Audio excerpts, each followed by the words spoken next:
Why this person betrayed you is not the question you've been asking, but it's the question that keeps you awake at night. You replay everything, the conversations, the promises, the moments where everything felt real. And you keep asking yourself one thing: how could they do this to me? Because betrayal doesn't just hurt, it shatters meaning. It makes you question your judgment, your worth, your ability to trust anyone again.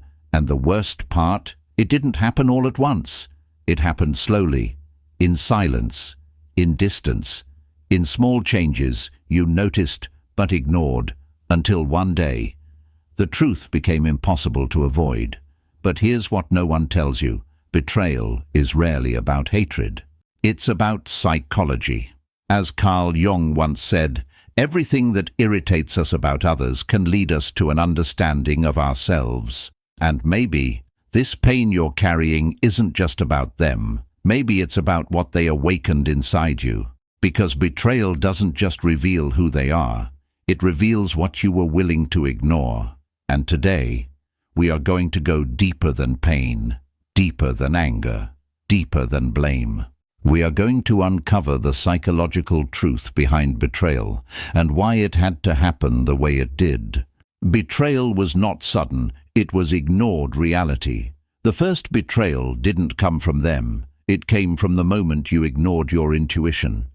If you look back carefully, the signs were always there, not loud, not obvious, but subtle. A change in tone, a delay in response, a feeling in your chest that something no longer felt aligned, but you ignored it, not because you were blind, but because you were hopeful. And hope has a dangerous side. It makes you negotiate with reality. You tell yourself, they're just busy. Maybe I'm overthinking. They'll go back to how they were.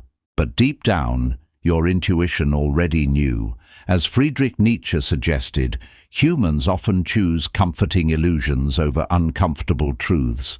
And that's where betrayal begins, not in the final act, but in all the moments you silenced your own awareness.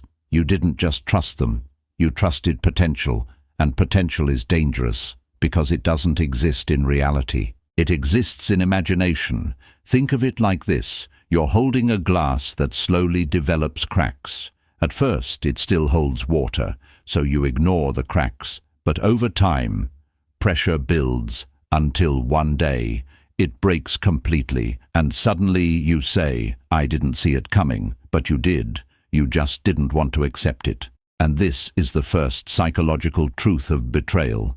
It doesn't arrive suddenly, it accumulates silently, until reality forces you to see what you refuse to acknowledge. Betrayal hurts because you were emotionally invested, not just attached. You don't just miss the person, you miss the version of life you built around them. Let's slow down for a moment, because this is where most people misunderstand betrayal. You think what hurts is them leaving, but that's not the full truth. What hurts is everything you emotionally invested, the messages you sent with care, the time you protected for them, the future you already started imagining in your mind. You didn't just love a person, you built a life around their presence. Think about the small things: waiting for their reply before sleeping, checking your phone during busy moments, smiling at notifications that had their name on them, and then suddenly, silence. Not just silence from them, but silence in your routine, your emotions, your identity. That's why betrayal feels like collapse, because it doesn't just remove a person. It removes a structure you were living inside. As Buddha taught, attachment leads to suffering. But here's the deeper layer people miss. You weren't just attached to them. You were attached to how they made you feel about yourself, seen, valued, chosen. And when that feeling disappears, you don't just feel lonely. You feel replaced by emptiness. It's like walking into a room that used to be warm, but now everything feels cold and unfamiliar. Even your own thoughts feel different. And this is where betrayal becomes psychological damage, because your brain now tries to rewrite reality. It replays memories. It searches for mistakes. It tries to find the exact moment everything changed. But sometimes there is no single moment, just gradual emotional withdrawal from the other side, and acceptance of that truth is where healing begins. The moment you realize it was never about you alone, the hardest truth is realizing their betrayal says more about them than your worth. There comes a moment in betrayal where anger slowly turns into silence, not the kind of silence that feels empty, but the kind that feels heavy with realization. You stop asking why me as intensely as before, and instead a new question appears. What was actually happening here? Because when emotions settle, patterns become visible. You start remembering how they struggled with honesty in other areas too, how they avoided difficult conversations, how they changed when things required emotional responsibility, and suddenly, the story shifts. You begin to see that this wasn't a single act of betrayal. It was a pattern of emotional limitations. As Carl Jung once said, "Until you make the unconscious conscious, it will direct your life, and you will call it fate." And this is that moment of consciousness. You realize something uncomfortable but freeing. They didn't betray you because you weren't enough.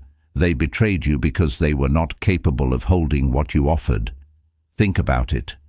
People don't always hurt others because of malice. Sometimes they hurt because of emotional immaturity, sometimes because of fear, sometimes because they never learned how to handle depth. And you were deep. You gave trust where they gave uncertainty. You gave consistency where they gave confusion. You gave presence where they gave avoidance. And that imbalance was never sustainable. This realization doesn't erase pain, but it changes its direction, because now you stop internalizing it. You stop turning betrayal into self-blame, and instead, you begin to see it as misalignment, not rejection of your worth, but exposure of incompatibility. And that shift is where emotional freedom quietly begins. The lesson betrayal was trying to teach you. One day, you won't think about what they did. You'll think about what it taught you. At some point, the questions stop hurting as much, not because you got all the answers, but because you stopped needing them. You realize something quiet but powerful.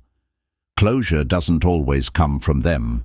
It comes from understanding, and understanding begins when you stop seeing betrayal as destruction and start seeing it as direction. Because now you see it clearly. They didn't just leave your life. They revealed the parts of your life you were ignoring, your boundaries, your self-worth, your willingness to tolerate inconsistency in the name of love. And that awareness is not pain anymore, it's growth. As Marcus Aurelius wrote, the impediment to action advances action. What stands in the way becomes the way. And maybe this betrayal was your way. Not because it was fair, not because it was easy, but because it forced you to wake up, to stop giving unlimited access to people with limited responsibility, to stop confusing intensity with love, to stop shrinking yourself for connection. And the most important realization, you didn't lose someone who was meant for you. You lost someone who showed you what you must never accept again. As Buddha taught, pain is inevitable, suffering is optional. The pain happened, but what you become because of it is your choice. So when you look back now, don't just see betrayal, see education, see awakening, see the moment life taught you a lesson you would never forget. Because the next time you trust, you won't do it blindly, you'll do it consciously, and that version of you, it doesn't break easily anymore. So ask yourself, was this betrayal meant to break you? Or was it meant to build the version of you that finally sees clearly? Because sometimes losing the wrong person is how you finally find yourself.